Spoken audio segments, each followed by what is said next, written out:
I'm Autumn Lockett, And this is Mitch Randall. and you're listening to Good Faith Weekly. Welcome to this week's episode of Good Faith Weekly. And in this episode, we're going to be talking about Autumn and I going to the Black Lives Rally here in Norman, Oklahoma during our first segment. Our second segment, we're going to take a little deeper dive. The President of the United States announced this week he's coming to Tulsa, Oklahoma on Juneteenth, and we're going to talk a little bit about what that means. And then our final segment, we're going to be interviewing the president of the Baptist Seminary of Kentucky, President David Cassidy. So you want to stay tuned for the interview. Autumn, how are you doing this week? I'm doing well. I still have sort of the chants going in my mind from our time on Saturday, marching in the hot heat with the Black Lives Matter crew. Yeah, what an incredible event. Now, it was organized by students from the University of Oklahoma. You know a little bit more about it. Yeah, so the OU Black Student Association partnered with the University of Oklahoma Law Black Student Association, and they formed a rally. And, Norman happens to be sort of a quintessential college town. So a lot of the Norman citizens, the faculty, the staff joined in, and we met at the high school and all walked through sort of a historic part of Norman. And I think something that really surprised me was there were a lot of folks along that route and sort of old, nice houses and churches along the way who set up water stations and snack stations and dog water and soaker hoses across the road. So even folks that weren't marching were supportive of the march. Yeah, I mean, we were there obviously to cover the event.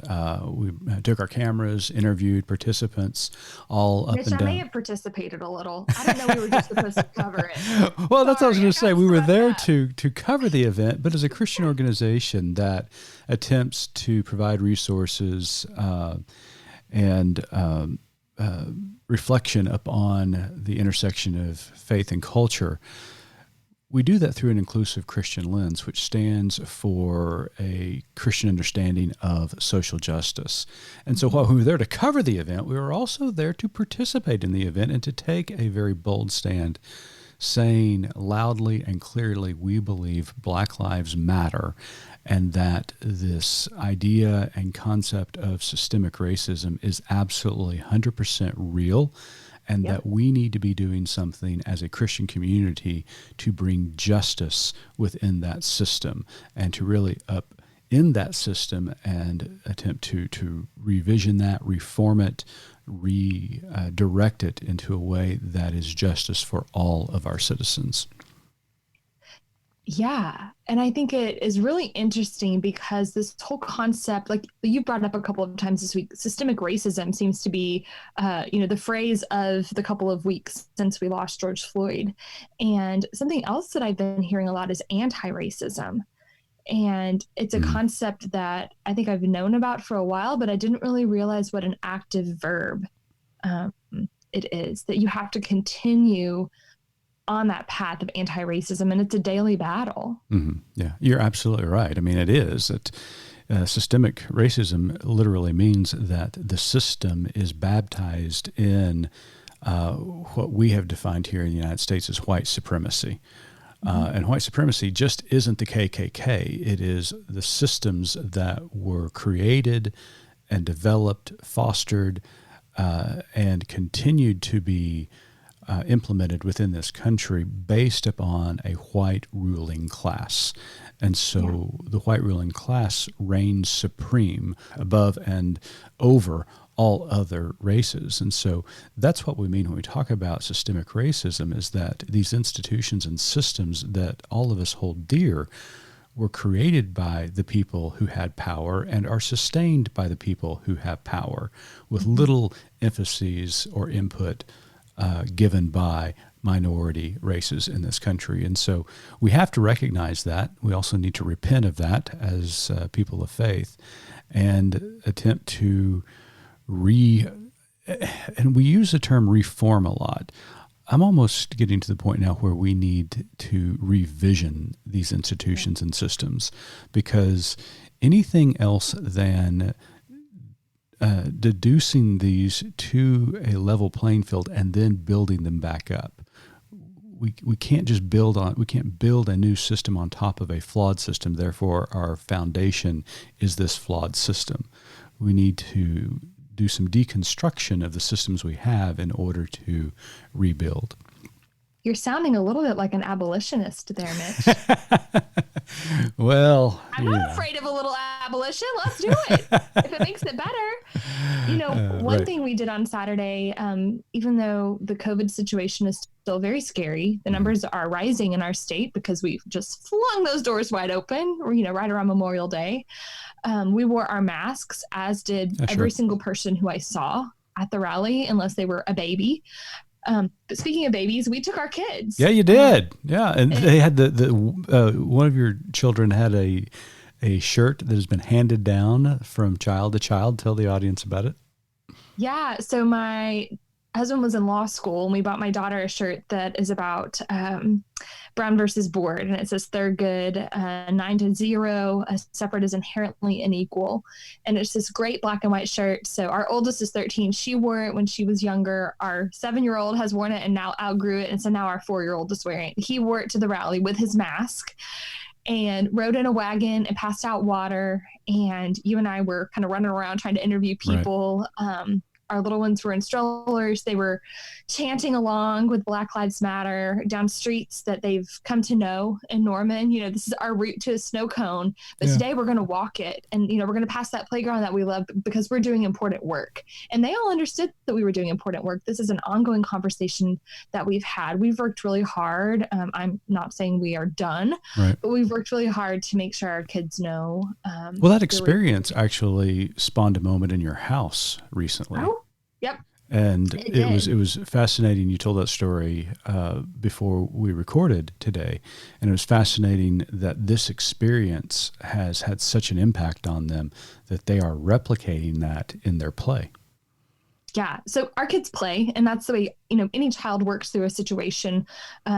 When they are working through tricky situations, a lot of times they'll play. So a lot of times our kids in Oklahoma play tornado shelter, and they'll all hide under the table, and they'll put on their bike helmets and like, what are you guys doing? We're playing tornado, and here goes the siren. But a couple of days ago, my boys, who are 7 and 4, were marching around the house, saying hands up. One of them would say hands up, and one of them would say don't shoot. And they were marching around the house with their hands up in the air. And then they came to me and they were like, Mom, what does hands up, don't shoot mean? And so I had to explain to them. I had them both raise their hands, and I said, when your hands are up, can you hurt someone? And they said no. And I said, well, there are people who the police say, hands up, and even though their hands are up and they're obviously not going to hurt anyone, they're still shot. And the boys were sad about that, and maybe that's not developmentally appropriate, but that's the world that we're living in. And so that's a conversation that we had to have with our children. Right. And it's for us, especially as predominantly a white class and white families, we have that conversation conceptually. They were part of a movement. They saw the chants. They heard the chants.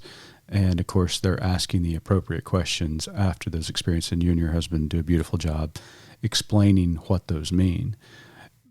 But in a lot of instances, those are conceptual for us. Those are, we have the privilege. Think about that conversation happening in a black family or a brown family where that conversation is very real. Yeah. That, you didn't have to look at your 2 boys and say, you've got to do this. And even if you do it, you still may get shot. Yeah. That's terrifying. It's so terrifying. So that's why we were in Norman this week covering the Black Lives Matter rally. That's why we were participants and marching with the people in solidarity, saying that we need to change the system that is flawed and to deconstruct what is bad and to rebuild it so that it serves all of our citizens. So it was a pleasure to march alongside not only you, Autumn, but all those incredible students at the University of Oklahoma. Yeah, I have hope. Yeah, me too. Stay tuned for our next segment as we take a deeper dive. Welcome back to Good Faith Weekly. And in this segment, we're going to take a deeper dive into a topic that is not unrelated to the first segment. The President of the United States, Donald J. Trump, announced this last week that he is going to be resuming campaigning and rallies, and his first rally is scheduled for right here in Oklahoma, where Autumn and I call home, down the turnpike about 60 miles in Tulsa. And he announced, and his campaign announced, that they're going to be coming to Tulsa on June the 19th, which is historically the day in which the country celebrates, remembers, takes a moment to reflect upon when slaves in the South were given the news that they had been freed. And so it's a very meaningful day, very meaningful time, known as Juneteenth in this country. And the president, who has a history of I don't want to be too. What are you going to say? I don't even know what he's saying there. What does he have a history of, Mitch? He has a history It's of. like a grab bag. It is. He has a history of saying inflammatory things, such as he did in Charlottesville, suggesting that there were good people on both sides of that issue. Or that George Floyd was happy in heaven about the job. Right, exactly. And says things continuously, whether it is a dog whistle or whether it is overt, certainly tinges upon racism and bigotry in his rhetoric. And then, of course, came to a culmination last Monday in our nation's capital when he called upon federal law enforcement officers to clear Lafayette Park of protesters so that he could walk across the street and have his photo taken in front of St. John's Church. Just an appalling scene and decision by the President of the United States. So at any rate, he's coming to Tulsa to have a rally next Monday on Juneteenth, on the 19th. But there's also something in the background that a lot of our audience may or may not know.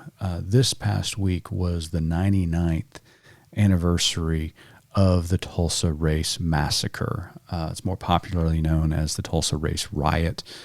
Incorrectly, absolutely. That's what I was about to say. Mm-hmm. It really should be called the Tulsa Race Massacre. Now, I know you're a Texas girl, so what do you know? Right. That's right. What do you know about the 1921 Tulsa Race Massacre? Well, actually, my daughter in sixth grade, she goes to, she's a seventh grader now, but when she was in sixth grade, she's in a public school in Oklahoma, and she read a novel in her reading class about the Tulsa Race Massacre, and she came home in tears, and it really piqued her interest. And so the two of us have tumbled down the rabbit hole of the Tulsa Race Massacre. And then my book club subsequently read another book about it. But that was really my first introduction. So I was, 36 years old, the first time I ever even heard of it. Yeah. Well, I'll tell you what, I am really surprised. I am pleasantly surprised that your daughter learned about the 21 Race Massacre in Tulsa in public school, because I grew up in Oklahoma public schools all of my life, K through 12. Went to an Oklahoma college, took history there as well. And it wasn't until I was a young adult that I ever was told about the 1921 race massacre that unfolded in Tulsa, Oklahoma. The story goes that a young African-American man, teenager, was in a office building there in Tulsa. He got on an elevator with a elevator assistant who was a young white woman. As the elevator went up or down, I can't remember which direction it was going, right before the doors opened, the young white lady who was the assistant there screamed out, basically yelling, "Ow!" When the doors opened, the young man looked at the faces of those who were standing at the door. The crowd tried to restrain him, and which they eventually did. And they did so under the impression that he had somehow assaulted this young white woman. Okay. And so she was taken to jail, or he was taken to jail, excuse me. There in Tulsa County, and a group of white males started to show up at the jailhouse. They were wanting the police officers to release the young man into their custody for vigilante justice. Thank goodness the police department refused. In fact, as the crowd continued to grow larger, and you can read about this at history.com, by the way, as the as the crowd grew larger, there was actually some World War I veterans who came to help the police force protect this mob from taking this young man out of the jail. The crowds began to disperse, but then again, another group showed up with guns, or some of the group stayed, another group showed up. Lo and behold, there was a confrontation. And eventually there were shots fired. And once there's shots fired, then, pardon the expression, all hell breaks loose. And the white mob begins to swell. And they began to move from the jail cells, or the police department there in Tulsa, into North Tulsa. North Tulsa at this time was very famous for its black affluence. In fact, Greenwood, Archer, and Pine, and especially Greenwood Avenue in North Tulsa, was known across the country as the Black Wall Street. I mean, it was an amazing place, amazing community, just a beautiful, beautiful American story. Well, the white mob began to make their way into Greenwood, down Black Wall Street, and began to burn everything in sight. Began to beat its citizens. Began to shoot the black citizens there in North Tulsa, and it just became an incredible, absolute nightmare. Now, there's never been an official study on the 21 Race Massacre. Eventually, there were some statistics came out that there was only 36 people killed in the massacre. The reality is that number probably is around 300 to 400 to 500 people who were killed, predominantly from the black community. Another side note is that in this race massacre, it was the very first time that a bomb was dropped from an airplane on American soil, because crop dusters were enlisted to come and fly over Greenwood and North Tulsa and drop the cocktail bombs on places of businesses and on That homes. sounds like domestic terrorism to me. Exactly. That's exactly what it was. And so that was happening in 21. And as I found out about this as a young adult, I began to ask my grandfather and actually my great-grandfather, who lived to a really ripe old age, about this, because they lived in Broken Arrow. And my great-grandfather said he could remember as a child late at night knocks on the door. And his dad would answer the door, and there would be an African-American male standing at the door asking his father if they had any food and water for his family. And my grandfather said he could peek through around his dad's legs and see women and children in the background near the front of their place. And when my great-great-grandfather asked, "What are you doing? You're not the first person who's come through looking for food and water," the African-American man said, "They're killing blacks in Tulsa. We're going to Muskogee. We've got to get out of here." So it was a horrible, horrible incident. So I tell you that story to kind of give you a backdrop of what the president is entering into. Again, this is a very sacred time and moment for Tulsa as they remember this terrible event in their past. And this is up on the heels of all these incredible marches that are taking place across the country, the death of George Floyd, Breonna Taylor, and so many others who have fallen at the hands of white supremacy and white privilege and abusive power within our police department. And he's coming in here for a rally. On Juneteenth. On Juneteenth. In Tulsa, a mile and a half from Greenwood. Yeah. So as you can imagine, a lot of the African-American community in Tulsa are extremely upset. And you've done some research on this. Yeah, I have. Well, first of all, it started sort of trending along some of the Black students who I'm friends with on social media, and several of them said that their families who live out of state asked them to leave Tulsa for the weekend. It's Friday the 19th, and they said, "Will you just come home because I don't think it's safe for you to be there." So that's the first thing. Is these are attorneys in Tulsa who work downtown, whose families live elsewhere, and are saying, leave, don't be there on Friday or Thursday night. Also, the Democratic chair of Oklahoma has, stated that she's really saddened by this choice, and that they're anticipating there to be counter protests. So I think it's going to be really interesting what happens. At best, it's, if I'm looking at this through my rose-colored glasses, it's extremely tone deaf for him to come. At worst, it's just malicious. And I'm really afraid that it's the latter. Yeah. We've been watching on media reports from major newspapers across the country, the Washington Post, New York Times, who are saying that this potentially is not only a dog whistle to those supporters who are associated with the KKK, who are associated with neo-Nazi groups, who are associated with white supremacy groups, that the president has finally just declared himself or attached himself to that movement. Now, he'll say the right things or appear to say the right things, but his actions certainly speak much louder than his words at times.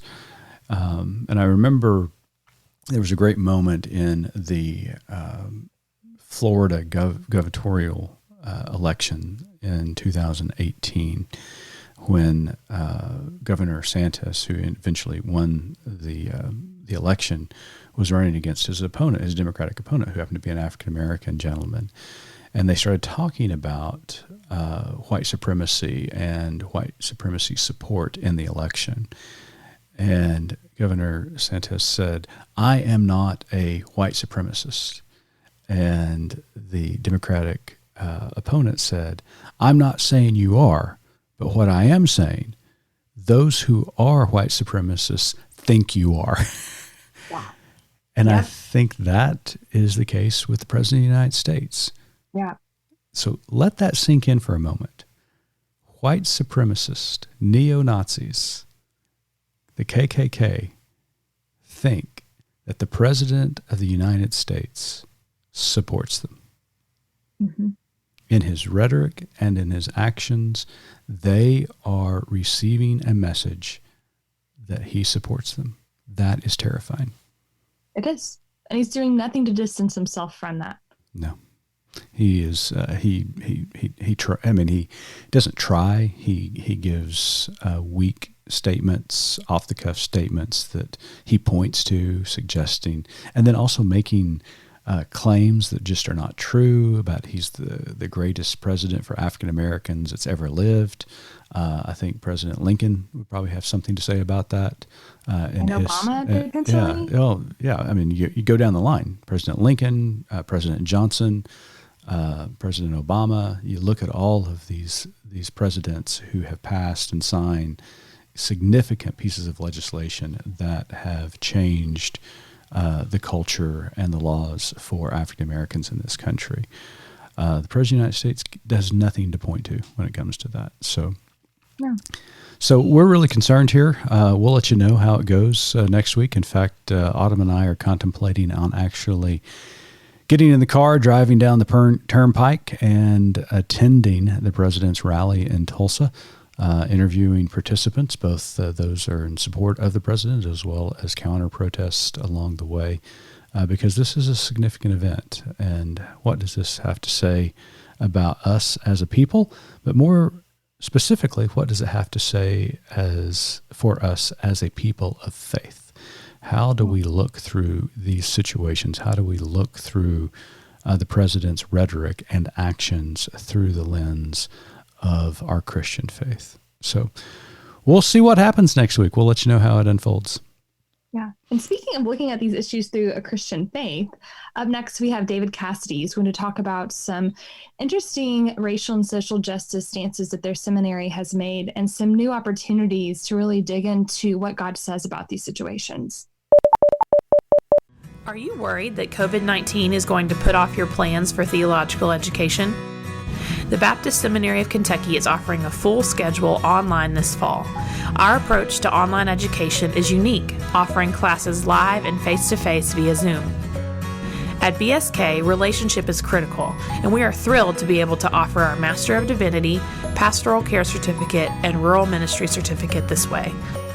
Learn more at bsk.edu.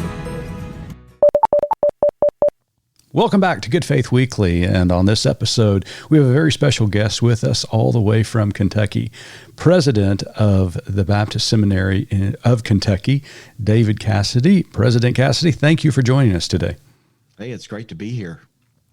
Well, we've been asking all of our guests as of lately, and we're still finding ourselves in the midst of a pandemic. How are you and the faculty at BSK, as well as students? Everybody doing okay? We are. We've been fortunate that we've not had any illnesses. We do have a couple of students who are more involved in the pandemic. One who is National Guard and another who is first responder. But thankfully, we've all remained healthy, and of course, we're fully virtual, so that's helping. Yeah, absolutely. So before we kind of jump into some questions here, because there's a lot going on, obviously, in the country and how theological education is going to react to that. Tell our audience a little bit about the history of BSK. Yeah, we're one of the younger schools. Clearly, we're formed out of a reaction to the loss of Southern here in Kentucky.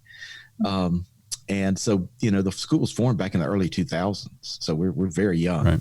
Right. And we've been fairly nomadic in the sense that we've never owned property. We've always been hosted somewhere. And so we began in a church at Calvary Baptist in Lexington, and then we're on the campus at Lexington Theological Seminary, which is right across from UK. But then they sold their property because of the Great Recession, and they went totally online. And so then we moved to Georgetown College. And then just about 2.5 years ago, we also opened up campus at Simmons College in Louisville. So, yeah. Excellent. Great. Well, I mentioned a while ago, lots going on in our country at this time, and it seems like it's now a global movement. Over the last 2 weeks, we've experienced protests, marches, rallies, and calls for racial justice as we have never seen before in our history. As a seminary president and person of faith, what is your reaction to the events of these last 2 weeks? Well, I mean, first of all, and most importantly, heartbroken for the families and the friends of George Floyd, Breonna Taylor, and so many others who have been victims of a system of injustice that unduly targets our Black friends. I think also this conviction that this is a moment in which seminaries and churches need to look in the mirror and realize that we have a lot of work to do. This is a call to get to work. I think our faith calls us not just to recognize injustice and point to it and highlight it, call it out, but we're called to also repair what's broken. Mm-hmm. And that means getting into the messy and hard work of going on this journey of repentance, listening, and working to change systems of injustice. I mean, we do this with our kids, right? If we've got, a child who's out playing baseball in the yard and a baseball goes through a neighbor's window, it's not enough to say, oh, well, I went over and apologized, told him how sorry I was. Right. No, you got to fix the window. Mm-hmm. Yeah, absolutely. So I think for churches, for seminaries, for people of faith, for us to begin to get into this mode of how do we begin to work, not only to notice the broken window, but to start fixing it. Yeah. Well Change the direction of that bat. And yeah, as well. That would be good too. Yeah, yes. right. That would be good too. So Baptist Seminary of Kentucky has a history of prioritizing racial justice. It's something that's headlined in a lot of things that you all do. Mm-hmm. Can you tell us about the work you're doing in this space? Yeah, it's become a very significant focus area for us. It's a big part of who we are and what we do. And so part of it is partnerships that have allowed us to enter more diverse spaces and communities where we have been invited in. So as I mentioned earlier, we are on the campus of an HBCU at Simmons College of Kentucky. Been there over 2 years now, offering full Master of Divinity. All our stuff is available there. Students never have to leave that campus. They can do everything at that site. Earlier this year, BSK was really honored and frankly surprised that us, a predominantly white seminary, was chosen to be the official seminary of the National Baptist Convention of America International. And it's just a huge and humbling honor. And so now we are working with them to figure out what are the specific needs of the Black church community that is represented by the National Baptist Convention, and how do we shape our offerings to meet those needs. We've got a new MDiv that starts this fall. We were doing a 90-hour MDiv that was pretty traditional. Now we're doing a 75-hour MDiv, and it's infused with Black church and womanist theology throughout. And so we have been rethinking every single course to think, how do we include Black theology, Black church history, mission, biblical interpretation, all these things. We say it as canonical, not as, oh, we're going to give a little attention to that on the side, but here's the main content. Instead, we're saying that's center to the Christian story, rather than just focusing on white European, as so often we have done in theological education. And then finally, as part of this new curriculum, we are requiring all our students to take a course in Black church studies and womanist theology, which is, I think, fairly unique among seminaries.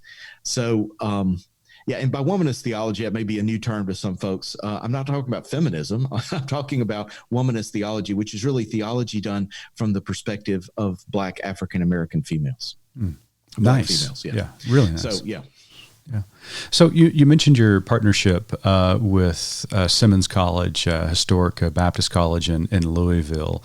I know you've worked closely with their president, Kevin Crosby, there over numerous years, and now the partnership with the National Baptist.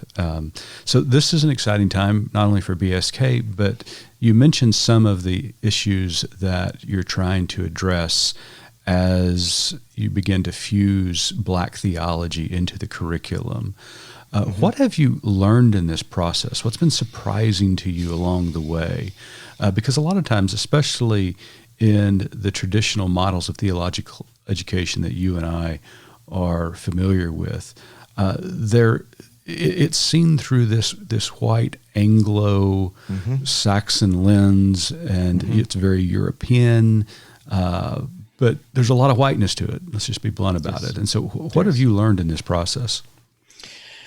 Well, certainly not everything, but right, sure. As we like to say, we started on this journey of learning. And I would say some of the more important things have to do, for example, language. African-American language can be very different from white, especially white academic language. And our goal is to help persons be equipped, informed, to be excellent ministers in wherever they serve. It does absolutely no good for a Black student to come into seminary and then leave talking like me instead of talking in ways that communicate with their congregation. And so we have literally put together a language guide for our faculty now that understands that there are dialects in the English language, in standard American English, that and Black language sets are part of that dialect. We want to welcome the dialect that is available there. We're more interested in what is being communicated and how effective is that. Right. So yeah, it's that kind of thing that we've tried to institutionalize a bit to help us better focus again on that formation for ministry, which is so important. So that kind of thing has been important. Rethinking the coursework, as I mentioned earlier, has been really important. But the biggest learning, number one, is power. is the fact that as a predominantly white school in a seminary tradition that is seeped in European white theology and history, et cetera, we bring power that the Black community does not have. Right.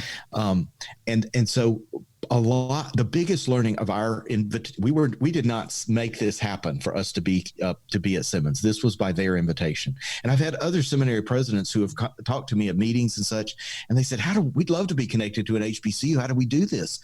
And I'm like, well, you need to get invited. If you show up, you represent an enormous power, and that is not helpful. Right. You're going to need to form relationships that allow that power to be in Black space, not in white space. And that's why it's been so important for us to go there, because so often, and we do this with churches too. We're like, yeah, we're doing things with the Black church down the street, but we may go back and forth, but whites need to be in Black space because that's their space. There is more power in that space for them. And we need to go to that space and shut up and listen and allow them to lead. It's not going to always be done the way we're comfortable with, or it's always been done, or the way we think is best. And we're going to need to be comfortable with that. And that's been part of our learning at BSK is we are following the lead at Simmons and within BCA. And that is hard. Right. Yeah. Well, it's a fascinating model, and I'm really looking forward to seeing the fruits of your labor in this effort. I think the world of you. I think the world of President Crosby, as well as Sam Tolbert with NBC USA. Yes, yes. I think it could be a futuristic model for this multicultural theological education that we're all hoping to pursue. So, good job. Yeah, Thank you. So looking at some of the statistics, Baptist Seminary of Kentucky has an amazing track record of placing pastors in vocational ministry. I think the stats are like 5 out of 7, and keeping them there. Yeah. So can you tell us what you're doing that prepares the students for success in vocational ministry? I mean, I think there's several factors. One of the most important is that we are a graduate school, right? We're accredited by ATS. We have academics who teach, but our focus is not primarily academics. Our focus is primarily ministry.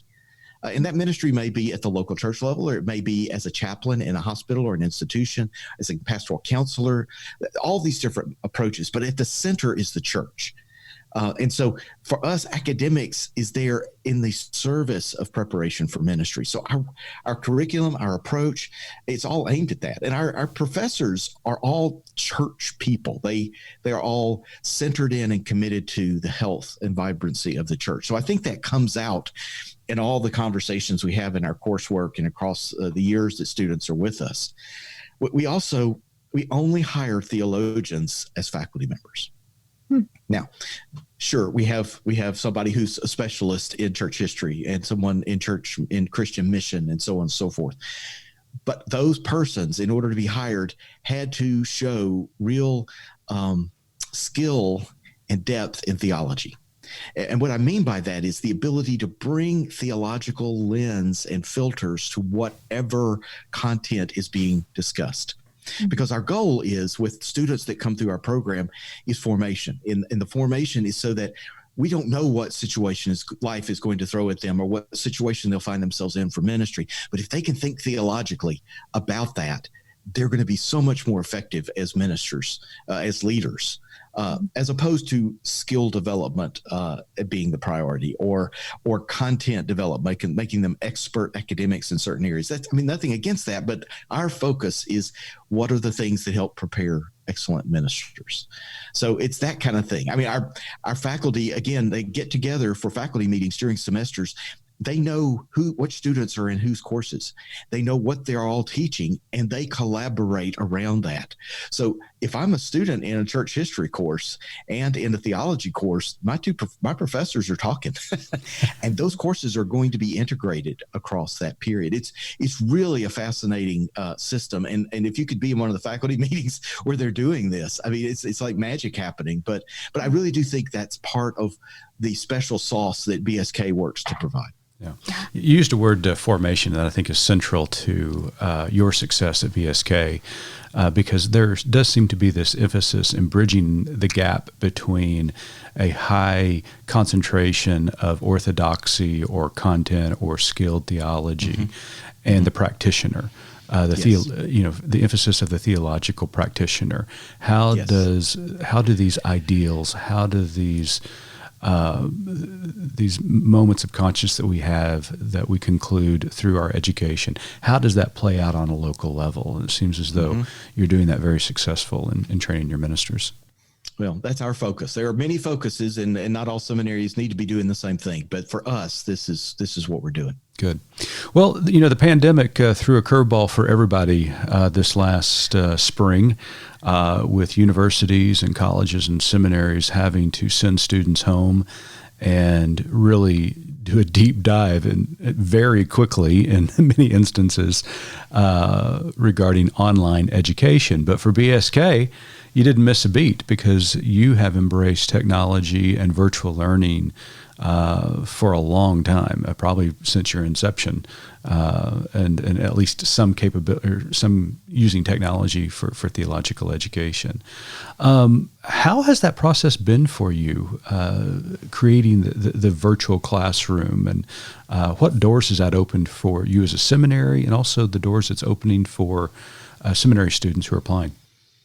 Yeah, we really began the technological push in earnest about 2.5 years ago, as we were entering the presence at Simmons very seriously, because what we did was set up 3 Zoom rooms there and 3 Zoom rooms at Georgetown College, where our other campus is, and those were connected. So all of our classes are offered simultaneously in both locations. Because they're only an hour apart between the cities, our faculty would go back and forth week to week. So one week they'd be in Louisville in person and virtual to Georgetown, and next week they'd be in person in Georgetown and virtual to Louisville. So it allowed personal presence with everyone, and yet also allowed our 2 campuses, which have different demographics, to be very connected in dialogue during the courses, because the Zoom rooms are like high-end, conference rooms. So when we had to go online this March for the pandemic, it wasn't a big leap to go from that to full-on Zoom, as we've been doing from our homes and offices. So where we are working now is a very much a hybrid approach. Our faculty is involved. In fact, we have a session this afternoon in an 8-week training program to help us increase our abilities in understanding how to work effectively in education using these virtual tools. So we'll continue this kind of learning and growth, but very important this summer, because this fall we're going to remain online because we're still safety first, right? But in terms of opportunities, this was key to connecting with the National Baptist Convention. Most of their leadership is already in ministry and in leadership. They're not going to be able to get up and move somewhere to go to school. And so to be able to deliver theological education to people already in ministry is key. And so, because most of their audience is in Texas, Louisiana, the Deep South. And so it's opening up that opportunity for us, but also the same thing. I mean, even in white churches, right? I mean, increasingly ministry is being done by laypersons who are stepping up to fill slots, or ministers are being asked to take on new areas for which they may not have much background in, and they need continuing ed. So we are also expanding our offerings to offer short-term certificates that are graduate credit, as well as our full MDiv and our Flourish courses, which are like 6-week short-term, no credit, workshop series. Between this spread, what we're trying to say bluntly is that theological education is no longer just for training professional full-time clergy. Theological education is something that many persons in the church benefit from in helping them do better ministry. And we're trying to reshape ourselves as a seminary to do that. I love that. I love that. That's a great concept. So. Yeah, absolutely. And really stripping down those barriers that exist. I love that. Yeah. So a Good Faith Media, or did you have something else? Nope, I didn't. I was going to introduce the last question. Autumn usually asks the last question of all of our guests, and it's an important one as far as we're concerned.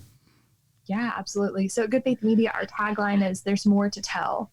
So can you tell us, for, president of the seminary, or personally, what your more to tell is?